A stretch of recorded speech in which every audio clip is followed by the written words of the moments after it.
दोस्तों, स्वागत है आपका बालाजी है हिंदी क्लास में।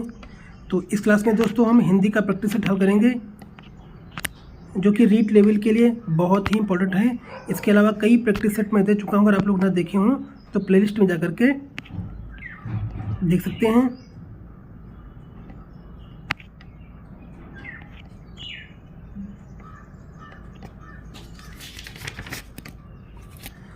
तो चलिए प्रारंभ करते हैं।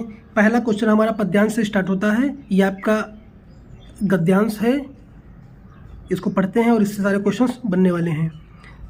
तो ये गद्यांश जो आपका है, इसको अच्छी प्रकार से एक बार पढ़ लो, ताकि सारे क्वेश्चंस आपको जो इससे बनने वाले क्वेश्चन हैं सारे मिल जाएंगे।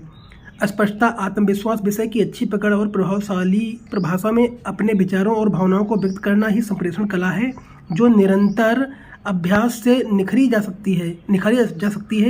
एक दिन में कोई अच्छा वक्ता नहीं बन सकता है तथा भाषा पर अनायास ही किसी पकड़ नहीं हो सकती है। इसी अभ्यास से स्वामी विवेकानंद ने जिस संप्रेषण कला का विकास किया था, उसे विश्व धर्म सम्मेलन में लाखों अमेरिकी निवासियों को चकित और मोहित कर दिया था। तो चलिए, संप्रेषण कला क्या नहीं है? तो संप्रेषण कला क्या नहीं है? आत्मविश्वास है, प्रभावशाली भाषा है, विचारों और भावनाओं को व्यक्त करना यह भी है, लेकिन आपका अलंकरण नहीं है, जो कि ऊपर आप पढ़ चुके हैं।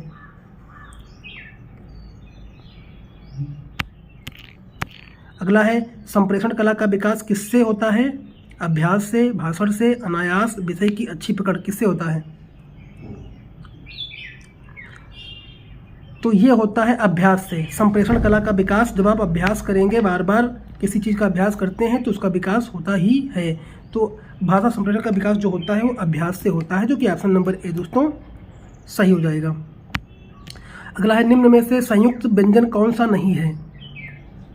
बताइए, संयुक्त व्यंजन कौन सा नहीं है?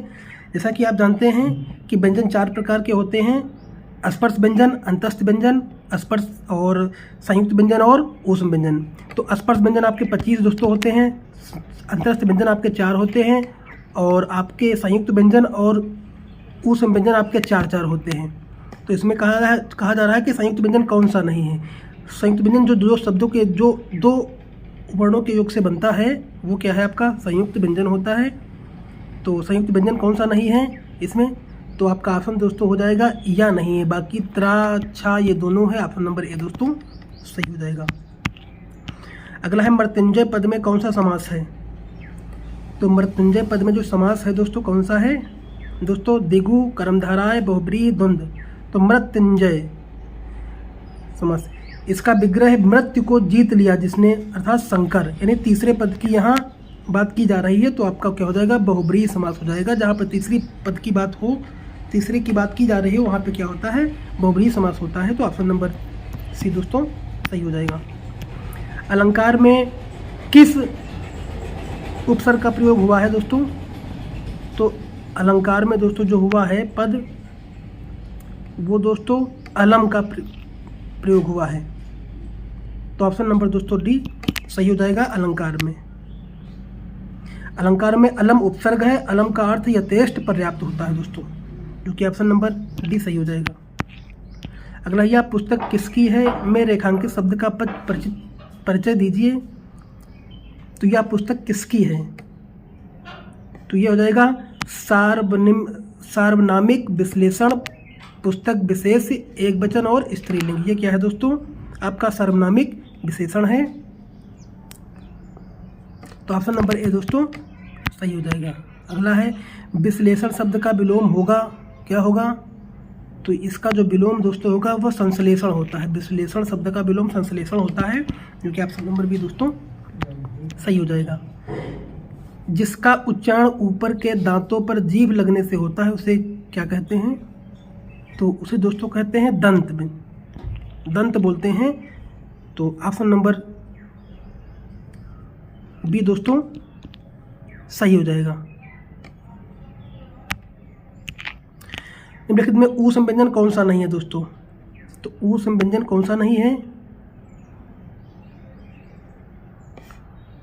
सा या आबा सा या रालावा या चाछा जा। तो ऊष्म व्यंजन कौन से हैं दोस्तों, इसमें कौन से हैं बताई जा रही है। तो व्यंजनों के बारे में मैंने आपको बताया है,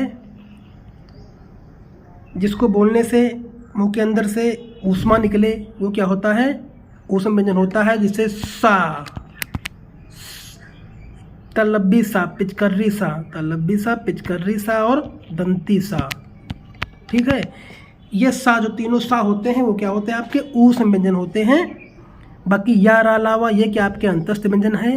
और आ बा सा, ये आ आपका जो है स्वर है, बासा आपके व्यंजन है, चा छाजा ये क्या है आपके व्यंजन है।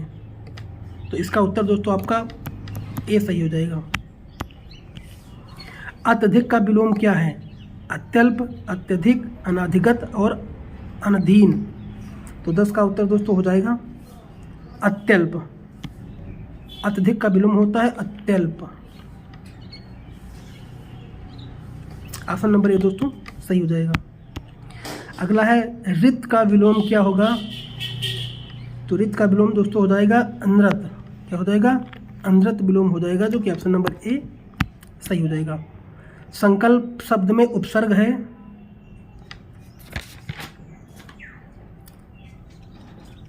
संकल्प शब्द में उपसर्ग दोस्तों सम हो जाएगा, जो कि ऑप्शन नंबर ए सही हो जाएगा। मुझसे खड़ा भी हुआ नहीं जाता, इस वाक्य का वाच्य होगा।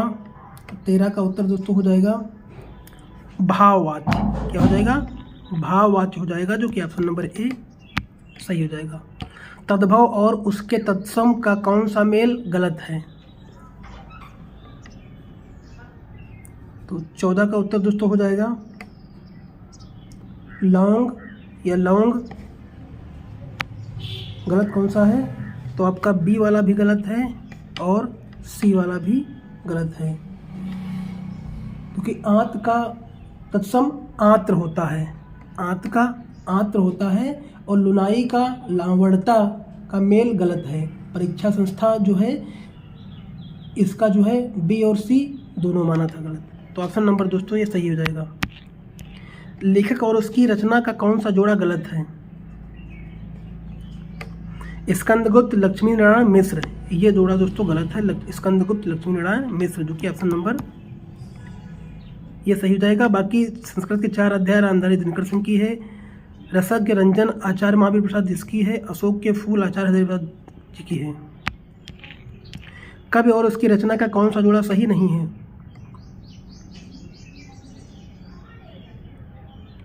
तो 16 का उत्तर दोस्तों हो जाएगा उद्धव सत्सत, ये किसका है, भारतेंद्र हरिश्चंद्र का, ये गलत है दोस्तों,